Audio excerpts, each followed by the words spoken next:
என்ன சொல்ல போகிறேன்னே தெரியல. நேற்று நல்லா மழை பெஞ்சிச்சு. சரி மழை பெஞ்சா முருங்கைக்காட்டுக்கெலாம் தண்ணி கட்ட தேவையில்லை, நல்லா பூரிக்கும் அப்படின்னு பார்த்தா சூறாவளி மாதிரி ஒரு காற்று எடுத்து எங்கள் முருங்கைக்காட்டையே சொலிச்சு போட்டுருச்சு. பார்த்திங்கன்னா மரம் பூராமேன்னு சாஞ்சிருச்சு. இவ்வளோ பெரிய மரம் பாருங்கள், எவ்வளோ பெரிய மரம் சாஞ்சிருச்சு.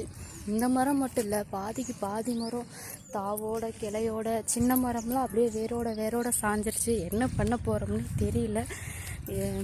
மழை பெஞ்சாலும் கஷ்டமாக இருக்குது, மழை பெய்யலைனாலும் கஷ்டமாக இருக்குது.